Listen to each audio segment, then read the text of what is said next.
तर नमस्कार, आज आपण बोलूयात अंड्याविषयी। रोज सकाळी आपल्या ब्रेकफास्ट टेबलवर अंडं असतं, पण आजकाल बाजारात गेल्यानंतर अंड्यामध्ये इतके प्रकार पाहायला मिळतात की आपण चक्रावून जातो। कोणी म्हणतं गावरान खा, कोणी म्हणतं फार्मची अंडी खा, तर कोणी म्हणतं की हल्ली ओमेगा 3 वाली अंडी पण आलेली आहेत। मग यामध्ये नक्की काय सिक्रेट आहे आणि कोणतं आपल्या हेल्थसाठी चांगलं आहे हे आपण आज समजून घेऊयात। तर देशी अंडी म्हणजे काय? तर देशी अंडी म्हणजे गावरान अंडी, जी कोंबडी मोकळ्या हवेत, शेतात, अंगणात मनसोक्त फिरते, कीड मुंगी किंवा निसर्गातून मिळणारे दाणे खाते अशा कोंबडीने दिलेलं हे अंड असतं।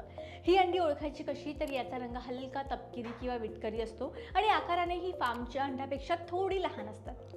निसर्गाच्या सानिध्यात कोंबडी वाढल्यामुळे या अंड्यांमध्ये पोषण मूल्य खूप जास्त असतात। यामध्ये व्हिटॅमिन डी आणि ओमेगा 3 फॅटी ॲसिड्स सुद्धा भरपूर प्रमाणात असतात आणि खरी गमत म्हणजे चवीला सुद्धा ही अंडी एकदम भारी आणि गावरान लागतात। आता बोलूयात फार्मच्या अंड्यांबद्दल। ही जी अंडी असतात ही कोंबड्यांना एका मोठ्या पोल्ट्री फार्ममध्ये बंदिस्त शेडमध्ये किंवा पिंजऱ्यात ठेवलं जातं आणि त्यांना ठरवून दिलेलं खाद्य खाऊ घातलं जातं। ही अंडी दिसायला एकदम पांढरी शुभ्र असतातच, पण मशीनने काढल्यासारखीच म्हणजेच मोठ्या आकाराची असतात।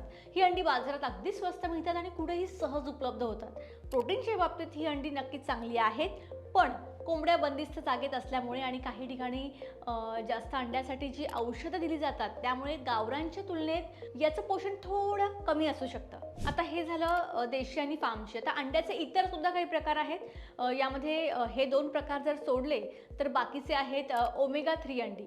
आता यामध्ये काय, पोल्ट्रीमधील कोंबड्यांना जवससारखं ओमेगा 3 युक्त असलेलं खाणं दिलं जातं, त्यामुळे अंड्यामध्ये ओमेगा 3चं प्रमाण वाढतं, जे आपल्या हार्टसाठी चांगलं असतं। त्यानंतर कडकनाथ अंडी, ही काळ्या कडकनाथ कोंबडीची अंडी असतात, जी आकाराने लहान असतात पण ताकद वाढवण्यासाठी खूप गुणकारी मानली जातात। आता या दोन्हीमधला नेमका फरक काय? म्हणजे जर कोणी विचारलं की नेमकं कोणतं अंड तब्येतीला सगळ्यात चांगलं, तर आपण प्रोटीनचा विचार केला तर दोन्ही अंड्यांमध्ये प्रोटीन जवळपास सारखं असतं, म्हणजे साधारण 6 ग्रॅम। पण फरक पडतो तो अंड्याच्या क्वालिटीमध्ये। गावरान अंड्यामध्ये जे पिवळं बलक असतं ते एकदम गडद पिवळं किंवा केशरी असतं, आणि कारण त्यामध्ये व्हिटॅमिन ए, ई आणि शरीराला फायदेशीर फॅट्स असतात, जास्त असतात, आणि फार्मच्या अंड्यात हे पोषण थोडं फिकट असतं।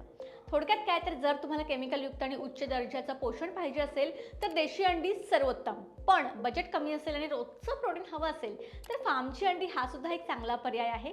काहीच न खाण्यापेक्षा फार्मचं अंड खाणं कधीही चांगलं आहे। आता ही अंडी मिळतील कुठे?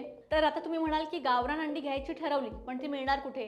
कारण फार्मची पांढरी अंडी तुम्हाला कोणत्याही किराणा दुकानात किंवा सुपर मार्केटमध्ये किंवा अंड्याच्या गाड्यावर सुद्धा सहज मिळून जातील, पण अस्सल गावरान अंडी शोधायला थोडी मेहनत घ्यावी लागेल। तुमच्या जवळच्या आठवडी बाजारामध्ये जिथे शेतकरी थेट गावातून येतात त्यांच्याकडे ही अंडी मिळू शकतात, किंवा शहरामध्ये आजकाल चांगल्या ब्रँड्सच्या ऑर्गॅनिक स्टोर्समध्ये ती मिळतात। फक्त घेताना तुम्हाला खात्री करून घ्यायची आहे की ती खरंच गावरान आहेत का, कारण आजकाल फार्मच्या पांढऱ्या अंड्यांना चहाच्या पाण्यात बुडवून गावरान म्हणून विकण्याचे खोटे प्रकार सुद्धा सुरू आहेत, त्यामुळे विश्वासू माणसाकडूनच खरेदी करा।